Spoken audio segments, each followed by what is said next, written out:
JEE mains 2025 के first attempt के लिए यहाँ पे केवल जो है आपकी 4 शिफ्ट्स बची है। एंड कई सारे स्टूडेंट्स इस टाइम पे थोड़े से जो है यहाँ पे डरे हुए होंगे, उन्हें नहीं समझ में आ रहा होगा कि लास्ट टाइम पे जो है अपने मार्क्स में थोड़ा बहुत बूस्ट जो है किस तरीके से देखा है, या फिर कुछ स्टूडेंट्स जिनकी प्रिपरेशन उतनी अच्छी नहीं है और वो एटलीस्ट यहाँ पे कट ऑफ को क्लियर करना चाहते, तो किस तरीके से जो है ये चीज पॉसिबल हो सकती है। तो आज का वीडियो हमारे लिए काफी ज्यादा इंपॉर्टेंट रहेगा, क्योंकि ऐसी जो है हम शॉर्ट ट्रिक्स देखेंगे जिसके थ्रू अगर आपको सब्जेक्ट का उतना ज्यादा नॉलेज नहीं भी है तो भी क्वेश्चंस को किस तरीके से सॉल्व करे। और यहाँ पे ऑलरेडी 2 जो है मैं ऐसे वीडियो आपके लिए ला चुका हूं, अगर आपने इन्हें अभी तक चेक नहीं किया है तो जरूर से चेक करिएगा, क्योंकि कई सारी ऐसी ट्रिक्स हमने यहाँ पे देखी थी जो कि अभी तक जो शिफ्ट्स हो चुकी है उनमें क्वेश्चंस में डायरेक्टली यहाँ पे अप्लाई हो सकती थी। और अभी जो है मैं आपको यहाँ पे प्रूफ के साथ बताऊंगा कि किस तरीके से उन क्वेश्चंस में आप उन ट्रिक्स को यहाँ पे अप्लाई कर सकते थे। और यहाँ पे 2 और वीडियोस जो है हमने आपके लिए लेके आए हैं, जिसके अंदर चीट शीट जो है हमने डिस्कस करी है कि अभी का क्या ट्रेंड हमें देखने को मिल रहा है, कौन कौन से आपके सबसे ज्यादा रिपीटेड टॉपिक्स यहाँ पे पूछे जा रहे हैं। तो उन टॉपिक्स को बिल्कुल मत छोड़िएगा, क्योंकि कुछ कुछ ऐसे टॉपिक्स हैं जो कि लगभग हर शिफ्ट में पूछे गए। तो ऐसे टॉपिक्स आपको जो है इन दोनों ही वीडियो में यहाँ पे देखने को मिल जाएंगे। एंड इस वीडियो में तो मैंने वो स्क्रीनशॉट्स भी आपको दिखाया कि कौन कौन से ऐसे शिफ्ट के अंदर जो है क्वेश्चन पूछे गए। तो इन दोनों वीडियो को भी जरूर चेक कर लीजिएगा, डिस्क्रिप्शन में इनकी लिंक मिल जाएगी। तो आज जो है हम कौन से क्वेश्चन यहाँ पे उठाने वाले, तो जो अभी आपकी 22 जनवरी 2025 की शिफ्ट 1 हुई थी उसके मेमोरी बेस्ड क्वेश्चंस हम यहाँ पे देखने वाले कि किस तरीके से उन क्वेश्चंस को जो है हम इजीली और जो है थोड़ा सा स्पीड में जो है सॉल्व कर सकते थे। बहुत ज्यादा यहाँ पे टाइम वेस्ट करने की जरूरत नहीं थी। और इवन अगर आपको सब्जेक्ट का ज्यादा नॉलेज नहीं था तो भी क्या उन्हें हम जो है सॉल्व कर सकते थे, ये चीज भी हम जो है यहाँ पे समझेंगे। और अगर आप जो है और भी बची हुई आपकी जो शिफ्ट यहाँ पे हो चुकी है उसके लिए यहाँ पे अगर वीडियोस चाहते हैं तो एक छोटा सा हम टारगेट लेते हुए चल रहे 1000+ लाइक्स का, है ना। पिछले वीडियो में भी जो है मैंने एक लाइक्स का टारगेट रखा था, भला ही हम वहां तक नहीं पहुंच पाए, 800-900 लाइक्स के आसपास तक पहुंचे थे, फिर भी ये वीडियो हमने आपके लिए रिलीज किया है, क्योंकि लाइक से ज्यादा जरूरी है कि आपकी जो है प्रिपरेशन यहाँ पे अच्छे लेवल पे होती रहे और आपको जो है इन ट्रिक्स से यहाँ पे मदद मिल पाए। अब यहाँ पे जो है सबसे पहला क्वेश्चन अगर हम देखें तो इसके अंदर दिया है from the given option identify the diode connected in forward bias. यार इस टाइप का क्वेश्चन आपको याद आ रहा है, सीधा अपन ने जो है ना वीडियो के अंदर उठाया था। यहाँ पे जो है मैंने आपको बताया था कि किस तरीके से जो है आप ट्रिक अप्लाई कर सकते हो, ठीक है। बस वहां पे क्वेश्चन में जो है रिवर्स बायस लिखा था, पर टेक्निक जो मैंने आपको वहां पे सिखा दी थी ना, ऑड वन आउट वाली जो टेक्निक, वो इस क्वेश्चन में डायरेक्टली यहाँ पे अप्लाई हो जाती। यहाँ पे देखिए हमें ये समझ में आ रहा है ये अर्थिंग वाला पॉइंट है तो इसका जो है 0 वोल्ट रहेगा, ये 0 से -15 जा रहा है, यानी कि यहाँ पे आपका क्या है, ये ज्यादा वाला और ये कम वाला है, तो इसको मैं H से डिनोट कर देता हूं, इसको L से डिनोट कर देता हूं। अब यहां पे देखो 2 से 4, मतलब अपन ने क्या करा है, इसको ना एज अ डायरेक्शन मान लिया है कि यहां से यहां डायरेक्शन जो है पॉइंट आउट कर रहे, तो ये क्या हो गया, ये लोअर वाला वोल्टेज हो गया, ये वाला आपका जो है हायर हो गया। फिर -10 बड़ा है कि 15, -10 जो है छोटा है तो ये लोअर हो गया, ये आपका हायर हो गया। -3 से 0, तो यहां पे जो है ये आपका क्या हो जाएगा, ये जो है ये आपका क्या हो जाएगा, लोअर हो जाएगा, और ये 0 है तो ये आपका क्या हो जाएगा, हायर। अब सीधा सीधा ऑड वन आउट से समझ में आ रहा है कि एक ही है जिसमें हायर टू लोअर है, बाकी सब में लोअर टू हायर चल रहा है। और सेम चीज अपन ने यहां पे भी देखी थी कि ये हायर टू लोअर था, ये हायर टू लोअर था, ये हायर टू लोअर था, बस ये लोअर टू हायर था, तो ऑड वन आउट के टेक्निक से ये अपन ने टिक कर दिया था और यही चीज के थ्रू ये क्वेश्चन भी सॉल्व हो गया।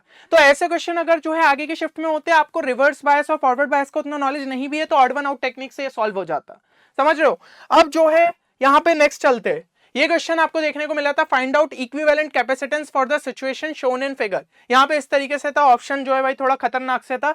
मान लीजिए कि आपको कैपेसिटर इन सीरीज और पैरेलल वाला कॉन्सेप्ट यहाँ पे नहीं पता था, तो भी मैंने यहाँ पे एक क्वेश्चन उठाया था रिफ्रैक्टिव इंडेक्स का, जहाँ पे वेरिएबल में टर्म्स में जो है चीजें लिखी थी, और मैंने बोला था कि इसके अंदर हमें ना जो कुछ ऐसी वैल्यू यहाँ पे सब्सटीट्यूट कर देनी चाहिए ताकि क्वेश्चन आराम से जो है सॉल्व हो जाए। और मैंने इसी वीडियो के अंदर ये भी कहा था कि कैपेसिटेंस में भी डाइलेक्ट्रिक वाले ऐसे क्वेश्चन रहते हैं जहां पे हम ऑप्शंस को चेक करके आंसर टिक कर सकते हैं। यहाँ पे टाइम फ्रेम भी मेंशन कर रहा हूं, जाके अभी भी जो है उस वीडियो को यहाँ पे आप देख सकते हो।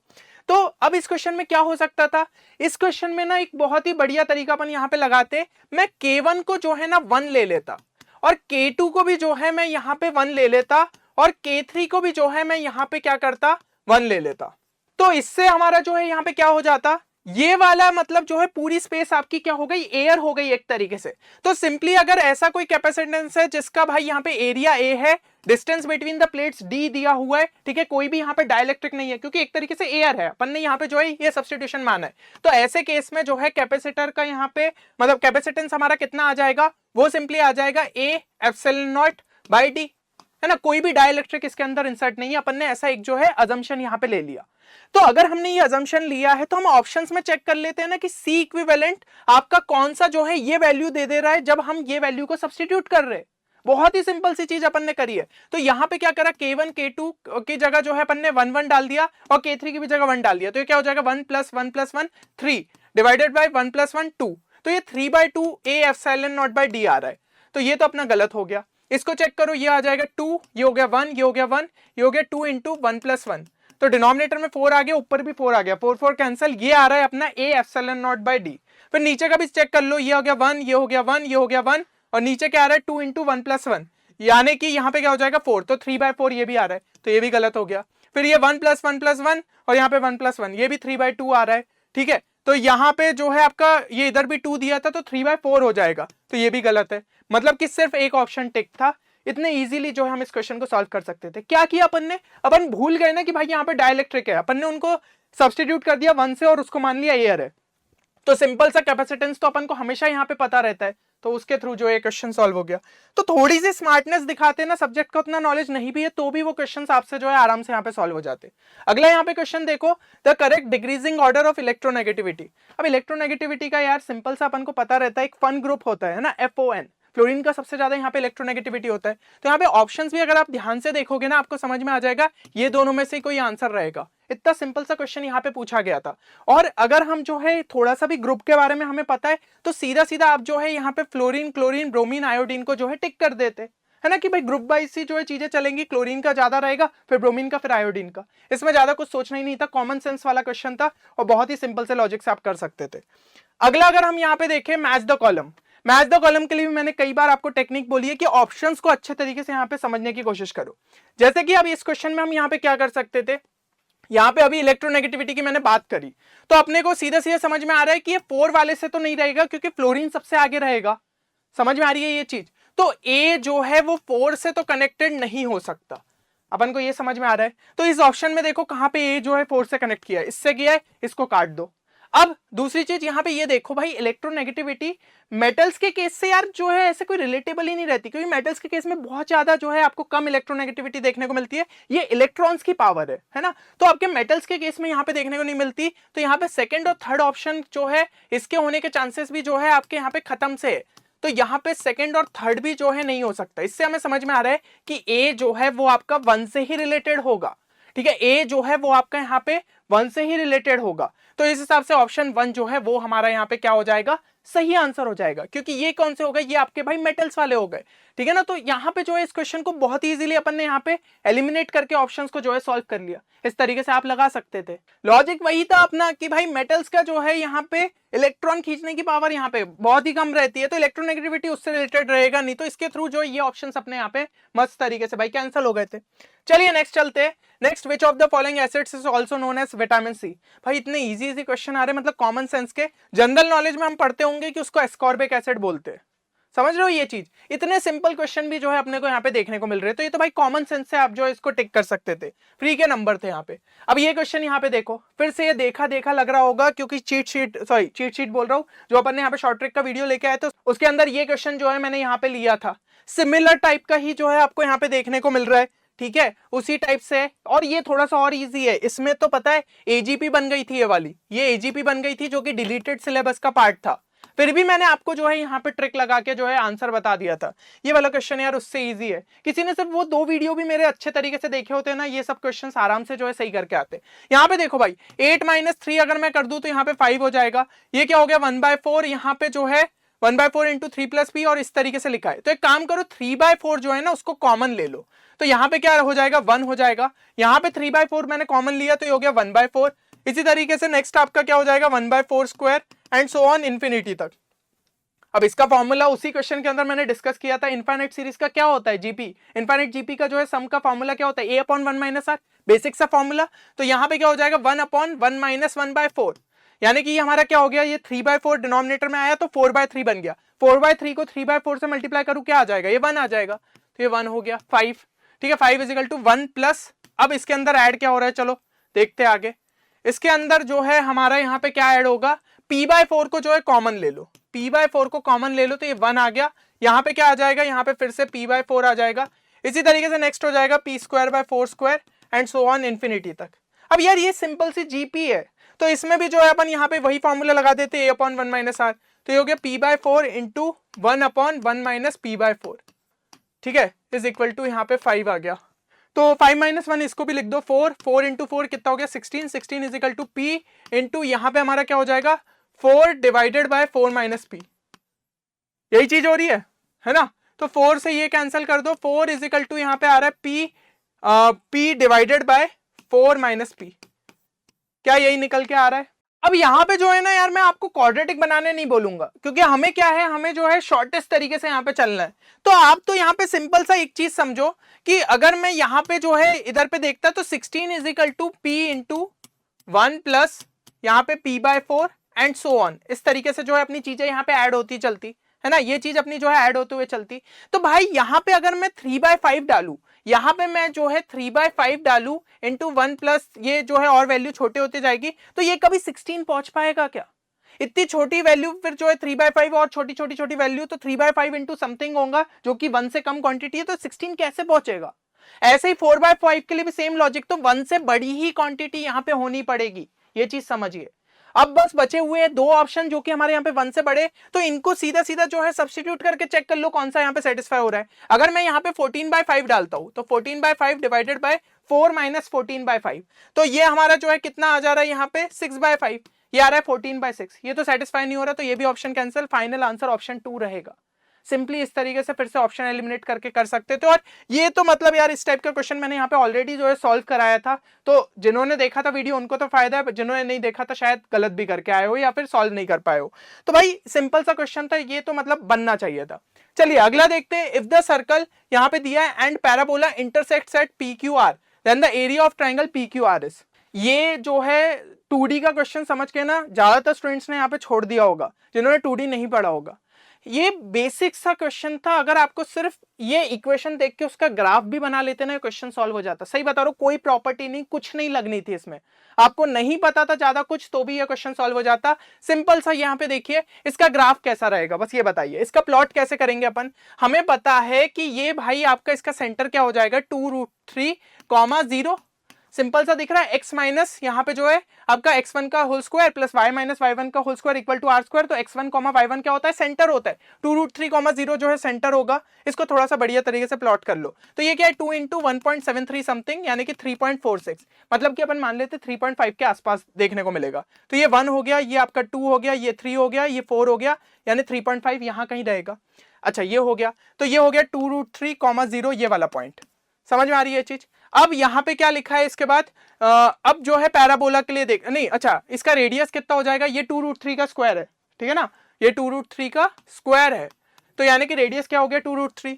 तो भाई ये 2√3 है, तो इस तरीके से जो है अपना यहाँ पे सर्कल चला जाएगा। ध्यान से देखिए, है ना, इस तरीके से जो है अपना यहाँ पे सर्कल बन जाएगा। आ रहा है समझ में, इस तरीके से अपना सर्कल बन जाएगा। अब यहाँ पे जो है पैराबोला बनाना है, y square is equal to 2√3x, ठीक है, y square is equal to 2√3x।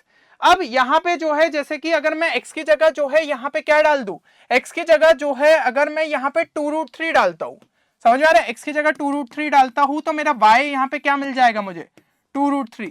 सीधा सीधा से यहाँ पे देखने से पता चल रहा है, एक जनरल ऑब्जर्वेशन से, तो 2√3 पे जो है मुझे यहाँ पे क्या मिल रहा है 2√3, 2√3, इस पॉइंट से जो है हमारा यहाँ पे पैराबोला पास कर रहा होगा। क्योंकि पैराबोला तो ऐसे ही बनेगा, y square is equal to 4x का पता है ना आपको, इस तरीके से बनता है, और सिमेट्री की वजह से जो है नीचे की साइड ऐसा चला जाएगा। और ये पॉइंट क्या रहेगा, अब ये 2√3, माइनस 2√3, क्योंकि सिमेट्री की बनेगा, जितना वो ऊपर है उतना ही नीचे बन जाएगा। तो इन्होंने पूछा क्या था, ये तो अपन ने ग्राफ प्लॉट कर दिया, इन्होंने पूछा था एरिया ऑफ ट्राइंगल PQR, है ना। तो PQR मतलब कि ये P हो गया, ये इसको Q मान लो, इसको R मान लो। ये वाले ट्राइंगल का जो है ना इन्होंने यहाँ पे एरिया पूछा था, ये ट्राइंगल का जो है इन्होंने यहाँ पे एरिया पूछा था। कैसे करोगे, तो इसके और इसके बीच का डिफरेंस कितना हो जाएगा यहाँ पे, सॉरी इसके बीच का डिस्टेंस कितना हो जाएगा 2√3 से लेकर माइनस 2√3, कितना हो गया 4√3, और ये इधर से इधर तक का डिस्टेंस कितना हो जाएगा, तो रेडियस है भाई सर्कल की, ये कितनी हो गई 2√3।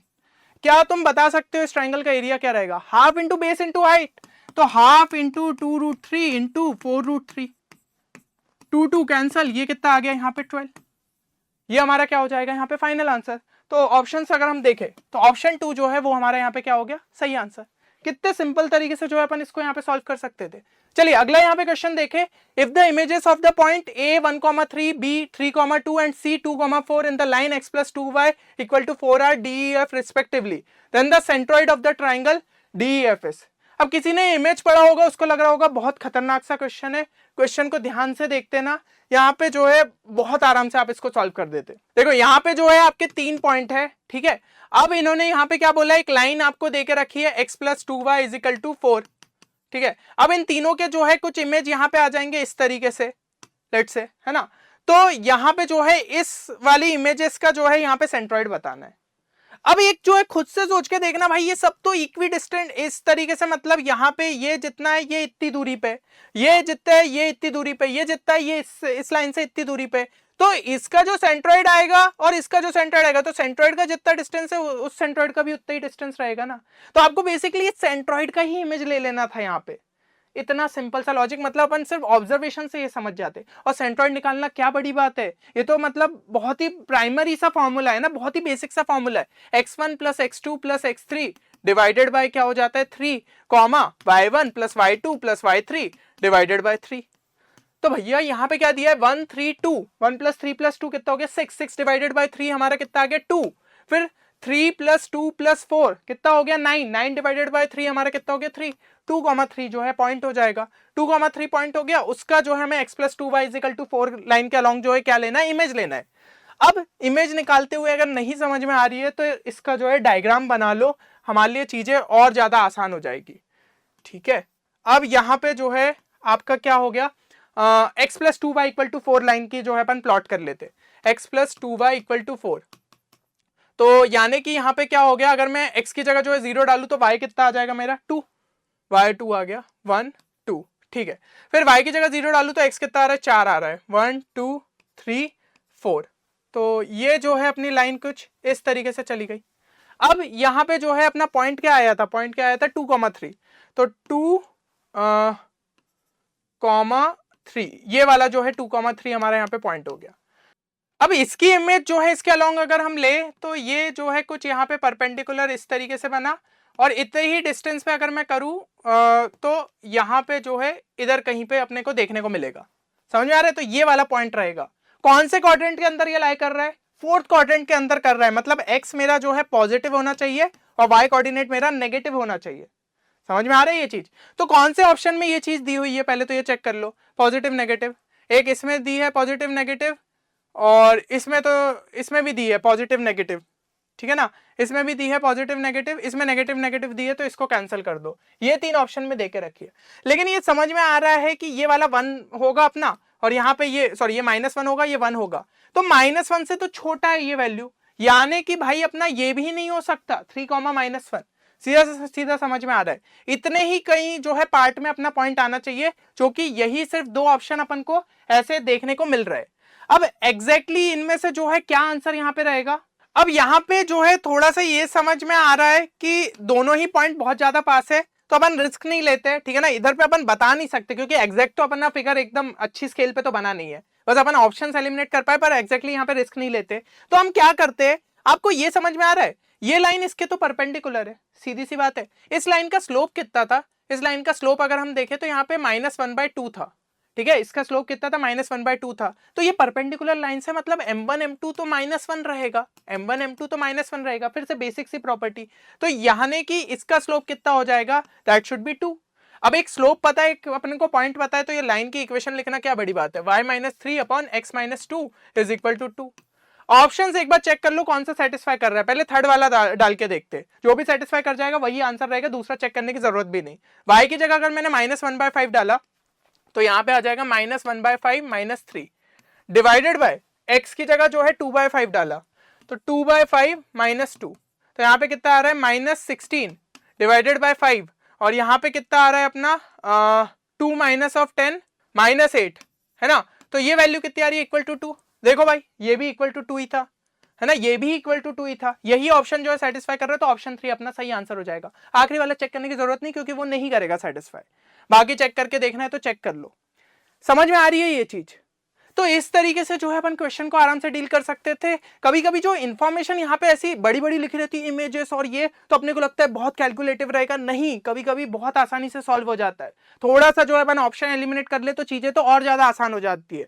तो दोनों ही जो शॉर्ट ट्रिक के मैंने इससे पहले वीडियो बनाया उनको फिर से अच्छे तरीके से देख लेना, ये वीडियो को भी जो है ध्यान से समझ लो, क्योंकि इनमें से कहीं ना कहीं आपको ट्रिक्स जरूर से यहाँ पे अप्लाई होगी। बाकी अगर जो है आप चाहते हैं कि और भी शिफ्ट्स हम आपके लिए कवर करें तो इस वीडियो को जरूर लाइक करिएगा। टारगेट लाइक अपना कंप्लीट होता है तो जल्द से जल्द जो है आपके लिए वीडियो रिलीज किया जाएगा। चलिए मिलते हैं नेक्स्ट वीडियो में, तब तक के लिए take care and good bye.